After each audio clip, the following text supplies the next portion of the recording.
This is it, guys. The last batch of cards. This is the last one. Jack, the winner. 556 at the start of the round creates Sleeping with Fishes. Okay. So these are the Bilge Water cards. We didn't get like any of them. That makes sense. Tom Kench. Yeah. I mean, not yet, but this is the Tom Kench package. So he creates this card in your hand. Deal 2 to an ally to deal 2 to the Nexus. Which is, yeah, it's just like a fleeting card. So it's just a 556. Every round you have the ability to, like, basically catapult turtle your ally. Got it. Monkey Business. Summon, wait, hang on. Summon a powder monkey. Plunder, summon another powder monkey next round. God, is that good? That's like...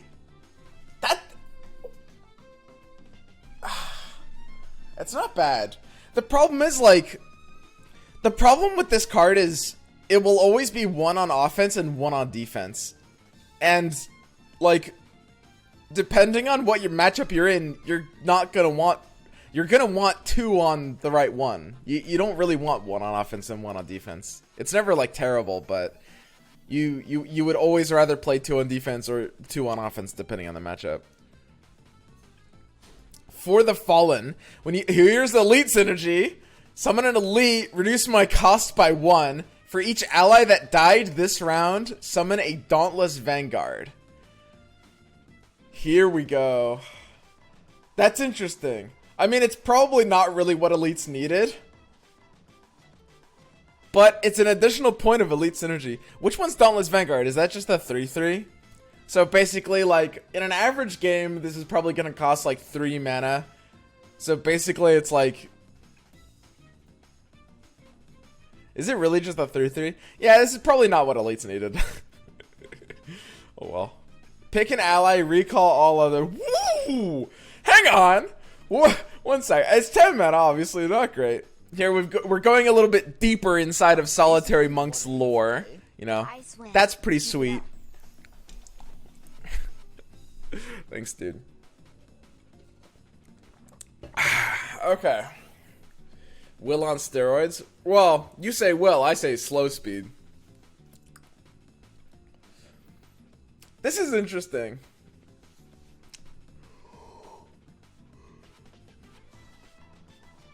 So... One big question is, like, Willination. One big question is, does this fizzle if the ally dies on the stack? And I think it doesn't, but I really can't be sure. I think it doesn't, but I can't be sure.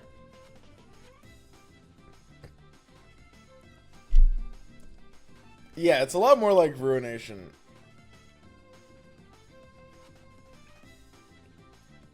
It won't fizzle, probably. It seems likely that it won't fizzle.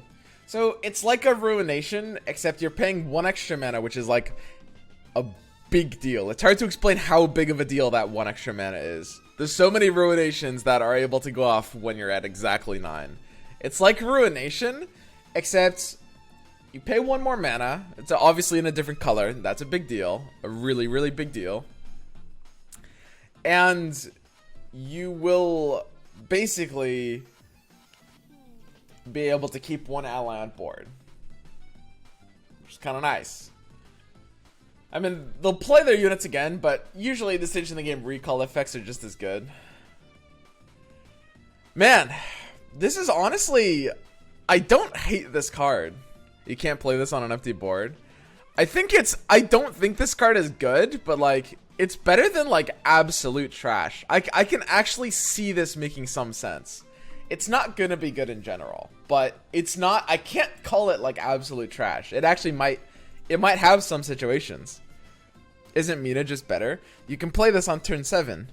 Guys, the reason cards like Mina are bad is because they're, like, turn 9 plays. This is, like, 7 or 8. That's a big deal. Now, that's not better than Ruination, but it's a hell of a lot better than something like Mina.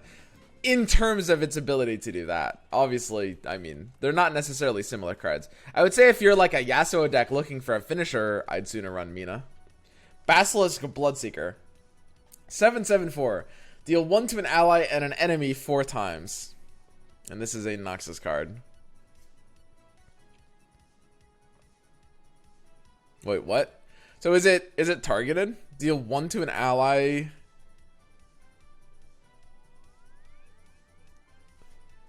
Wait, how does this work? This isn't... Is it just like random? How does the targeting on this work? It's like a Riptide Rex? Yeah, it's kind of like Noxus Riptide Rex. It's like a really, really bad version of Riptide Rex. Worst language ever. I really don't actually know how this works. Maybe random? I think it picks one ally, and it picks one enemy, and it damages your ally 4 times, and it damages that enemy 4 times. I think that's how it works. So, this is actually not a bad card. Really? It's kind of crazy. But it's like, it's got Overwhelm. It's got like, you know, the immediate deal 4, which can deal with a lot of different things. Obviously, it has some interesting synergy points. It's not gonna like level Ezreal like Riptide Rex does, unless we are wrong about its phrasing. But a really big deal is that it has Overwhelm. Like, it's actually hard to explain how... Like, I mean, Rex is good, but man, if it had Overwhelm, that'd be even better. Swain Dex. This is really not a bad card.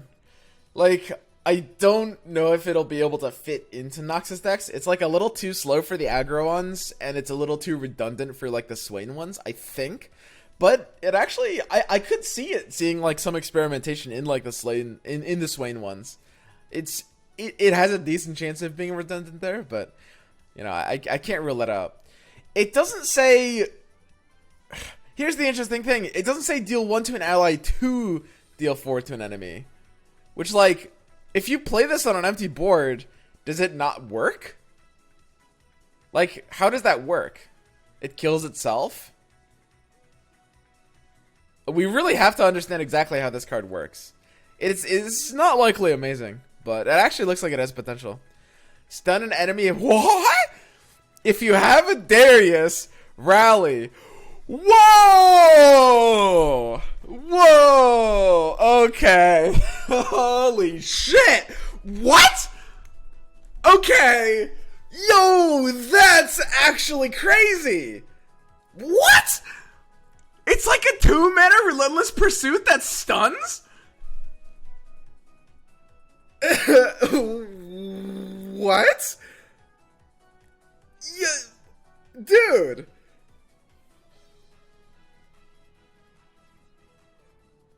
That's really cool. I don't... Man. It's gonna be a little bit hard to actually try to like maintain a Darius onto the board. I do think overall, like, I don't see this being like big competitive. I don't think that Darius deck really like it was really close enough. You know, the stuff like the nerfs that came out were a little too destructive to that. It's a crazy concept. It's a crazy concept. There's not really good ways of like getting Darius into your hands. How can we use this? It's definitely gonna be annoying. It's gonna be, I mean, it's really funny to compare it to something like Shunpo. That's like hilarious. But yeah, I mean, it's a pretty interesting concept. Yasuo Darius deck, let's go. I don't think you're gonna want to run this in like a Yasuo deck. I like the...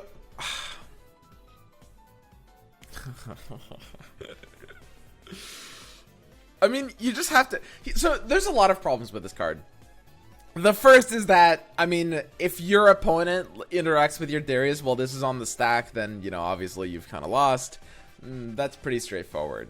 And usually you kind of expect them to interact with your Darius. Another big problem with this card is, like, the way Darius... Like, okay, it would have been much bigger of a problem when he had, like, 5 health. But he's got 6 health now. So it's like, usually he actually doesn't die on the attack. So you actually will often be able to get this in. Like, this is actually a card that can work with Darius. Don't need Darius goes in a Yasuo deck. Ah, yes, I love running my 2-mana Guile. Huh? What? Am I missing something?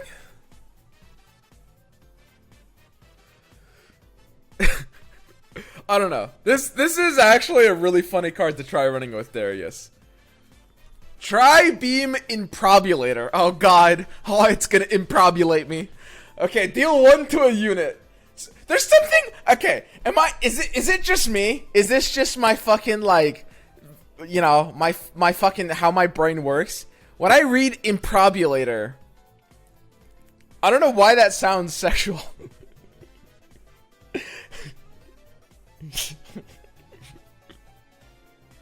Like, it really shouldn't, should it? Deal 1 to a unit. Summon a random 1-cost unit. While I'm in hand, increase both by 1 when you play a 3-cost card. Holy shit. So you play 1 3-cost card, 4 deal 2, summon a random 2. You play a second 3-cost card, and it's 4 deal 3, summon a random 3. Wow.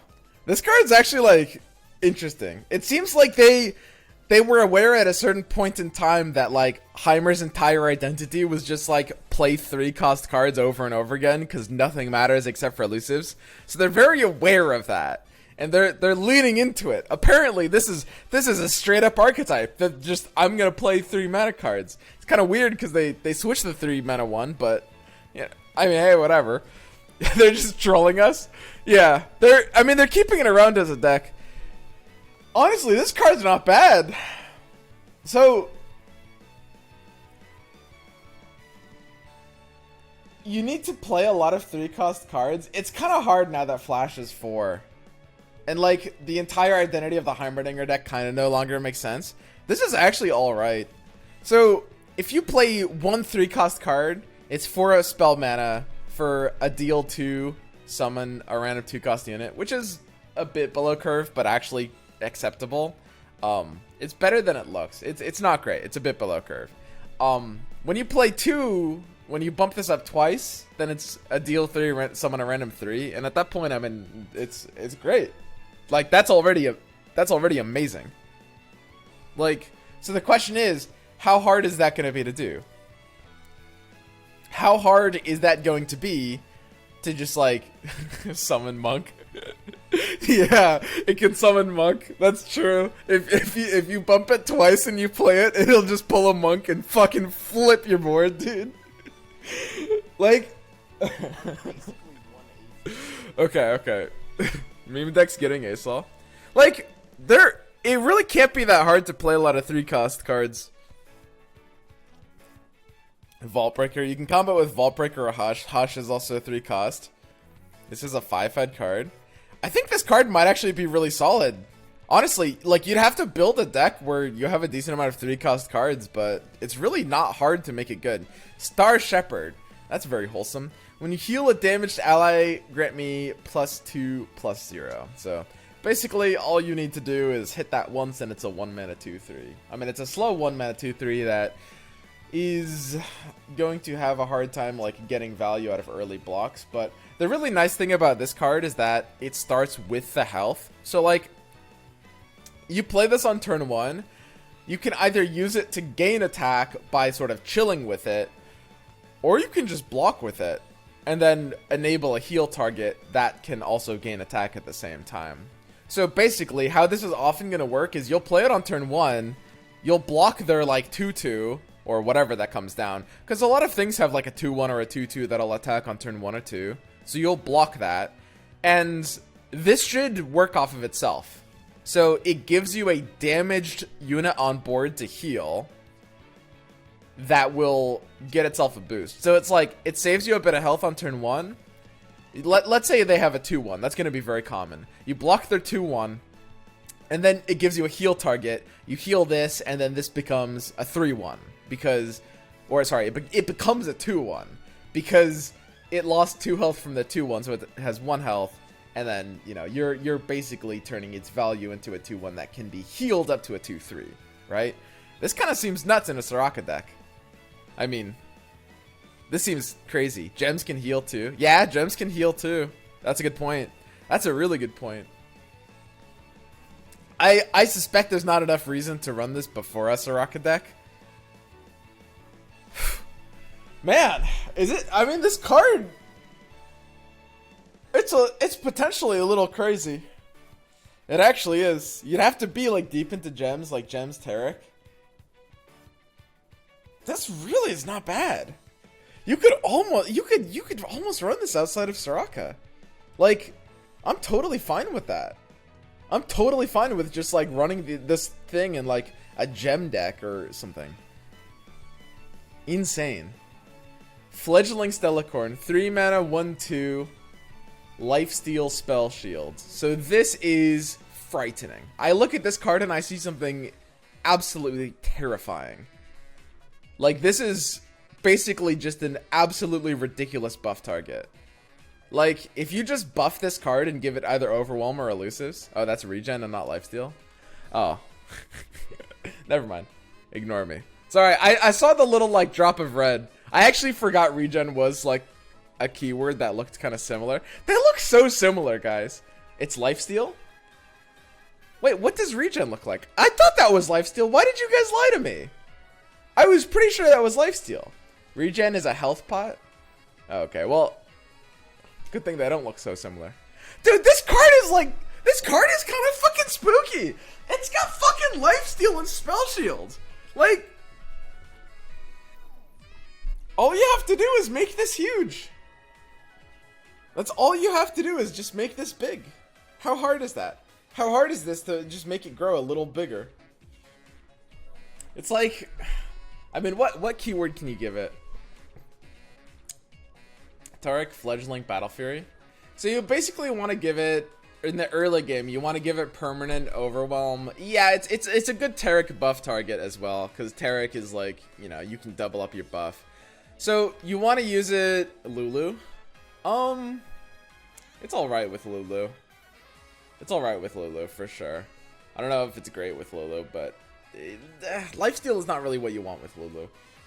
So here's the thing about Stellacorn. It's like, the way you want to use it is give it like a perma Overwhelm or perma Elusive. So I see it with like Zenith Blade or Fey Guide.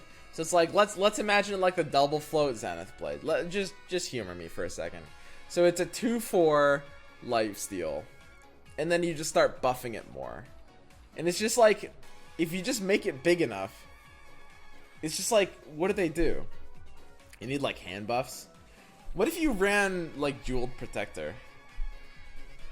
Fey Guide and Jeweled Protector.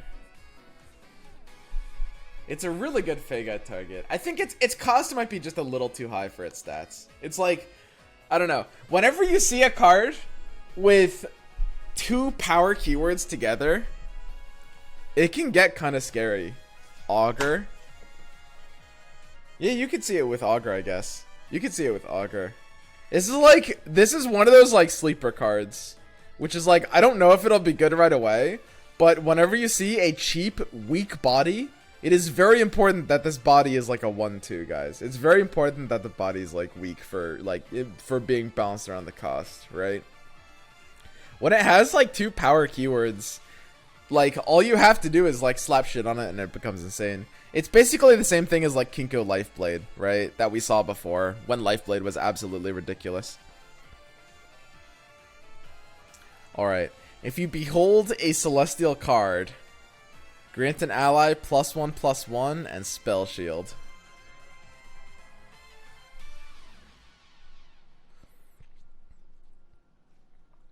So it seems like they have a bit of a running trend, which is every single patch, every expansion, they'll print exactly one just like full-on anime card.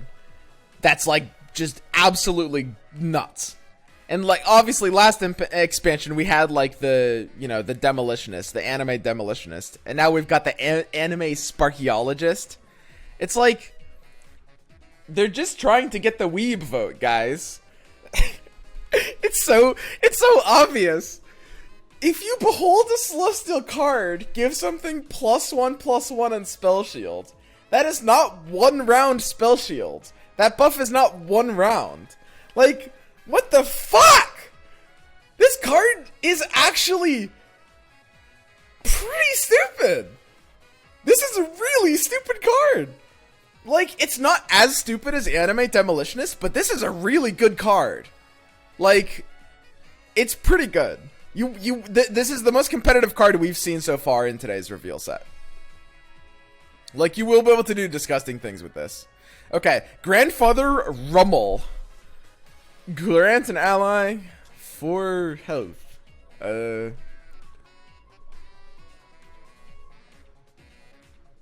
So he's like a Tryndamere that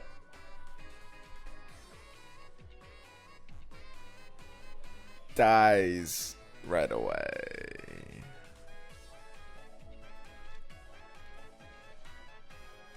Don't play this card. Porofly. This is it. This is the one we've all been waiting for. The one savior to the meta. We knew there was gonna be a Porofly. We saw it in the data mine. We wanted to envision what this absolute beauty would look like. It's a 1/1/1 spell shield. Absolute trash. Alright, that's it. That's all we got. We got a spell shield on our 1/1/1. Great. I mean, when you compare it to what's her face, you're paying 2 more for the lifesteal. So I mean, there is that. But it's just the lifesteal is kind of the entire reason you use this card. So I mean, it just feels like it's lower potential. Show Zoe. Is Zoe on this card? Oh yeah. Oh dude, that's such a cock tease. What the hell? They literally, oh, not in a sexual way because she's 8, but like they put her just behind the card. They literally just intentionally did a fucking who's that Pokemon to us. And like, we can tell it's Zoe. We can tell it's Zoe. Like, I just don't get it. I just don't get it, guys. Like, why would they they could at least show her off, right? Like, what the heck? All right, so overall, let's just kind of like breeze through this. Jack the Winner, I mean, he honestly has a pretty good stat line, but a 5-mana 5/6 isn't really that good. Like, usually this is where Runeterra stats are falling off. And the Sleep with the Fishes is just kind of like a way to extend reach, right? Because it only deals to the enemy nexus. I'm basically 1/8. Honestly, this one's interesting. Stop perving. Please stop perving. This one might actually be like kind of crazy. Overall, this is like it's basically generating you a decimate on every attack turn, because like every turn it generates you half a decimate, and you're attacking every other turn. This card could actually be like, I think, pretty low key. Rewind to see Zoe. You can just stop before they put the card up. Oh, wait, that's a really good point. Guys, I woke up, like, you can hear it on my voice. I'm trying to do, like, a sort of, like, streamer voice kind of hype. But this is how I feel inside. I'm just, like, literally woke up, like, right before this. I haven't taken a shower yet. I haven't had my coffee. Okay, so I apologize that I missed out on Zoe. We can't wait, though. It's looking good. Alright. I'm just gonna talk like this for the rest. Yo, okay, anyway. Jack the Winner. This card is looking a little scarier the more I look at it. This actually could be really solid for, like, the idea of Bilgewater aggro, just basically being able to get these, like, decimate value cards is, a little crazy, honestly. It's a blocker at the same time. I think that this card could be really, really low-key. Like, just being able to convert, like, things into Nexus damage as a finisher is just kind of an insane concept. I think Monkey Business is not great overall. Like I said, like, it really does have potential. I can't call it, like, bad, per se. It does do, like, the double death triggers, you know, which is quite nice. But wouldn't you rather just run Monkey Idol at that point? And just get 3 instead. This one's, like, 2. Like, it's faster for spell mana. And it's, like, less interactable, which is nice. But this one, actually, I can't call it bad. It does have potential. It's really not that bad. This card is almost certainly bad. It just seems like what elites they did need something kind of like for a late game. They did need a little bit more payoff, but unfortunately it just wasn't really like the identity of being able to replenish a lost board with a bunch of 3/3s is just not very useful. So unfortunately this is not really the card that is going to bail out elites. Singular Will is very unique, so it's hard to discredit, it's hard to discount, but I do think the card is unlikely going to see super competitive play.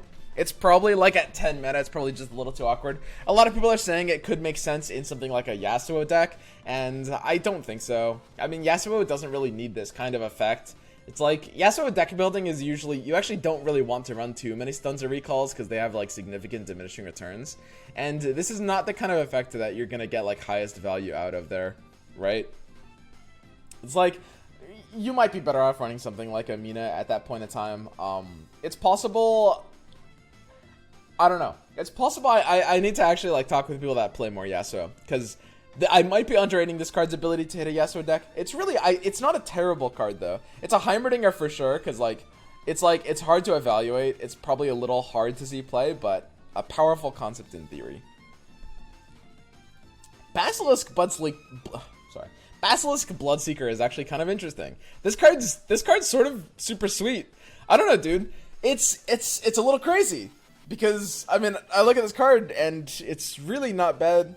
Like, this is one that has a good high floor for value, right? Which is great. We really don't know exactly how this text works. Like, what happens if you play it onto your board without a unit?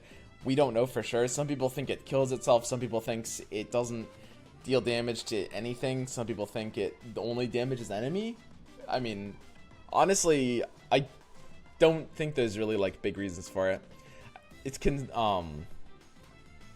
stun 4. I mean, it can work on the Nexus, right? Like, there's no reason it wouldn't be able to work on the Nexus. Oh, that would make sense if you play it on an empty board. It forces you to target your Nexus. Commas matter. It's specific enemy. It doesn't work on Nexus. So why doesn't it work on Nexus? What's the logic there? Enemy doesn't count enemy Nexus. All right. So what includes enemy Nexus? I think they sort of like, it was a little ambiguous back in the day, and it was sort of like refined at one point. Nexus must be mentioned. All right. That sounds right.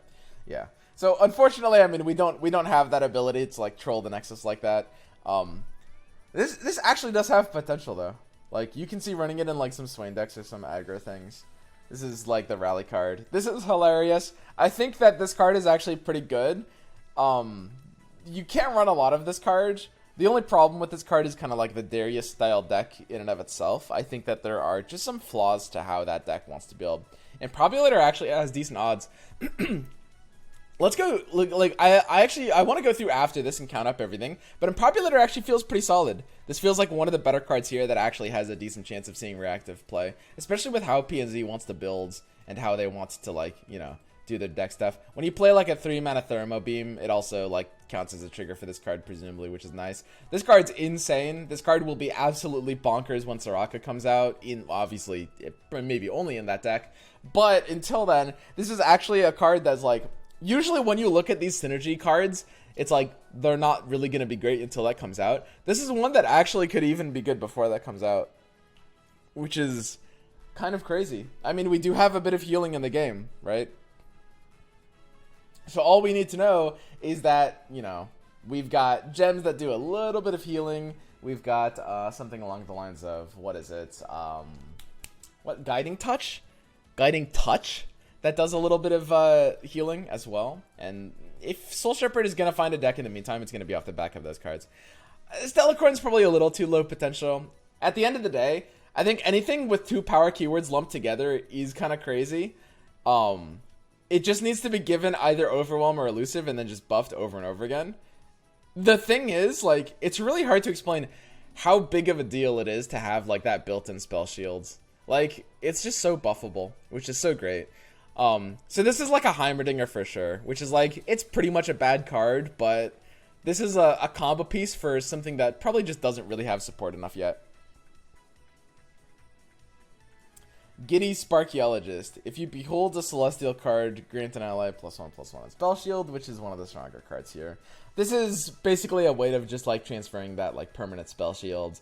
And yeah, I mean, if you want to do something with like, if you want to do a combo with like Fledgling Stellacorn, you're better off you just starting with Tasty Feyfolk and just using Giddy Sparkeologist on it or something like that. So this one wants to be applied to like an all-in buff target. Honestly, this card just looks kind of crazy. This card looks just like completely insane. This looks absolutely nuts. It's like I'm gonna be running this in the Celestial deck. Absolutely, like this is a 3-of in a Celestial deck. You just +1/+1 a spell shield, and the spell shield doesn't go away at the end of the round. It's just like it's here. 1 second. So. To show you guys the deck, that we were talking about, the kind of like, so we built yesterday this deck identity of like this Stalking Shadows deck, and it ended up looking something like this, right? This was kind of like an early version. This is basically the full-on Allegiance deck. We're running like Stalking Shadows Splash to try to like get a higher degree of synergy. Your big head is in the way. Yeah, that's the one minor downside as a streamer of putting your camera in the dead center of the screen.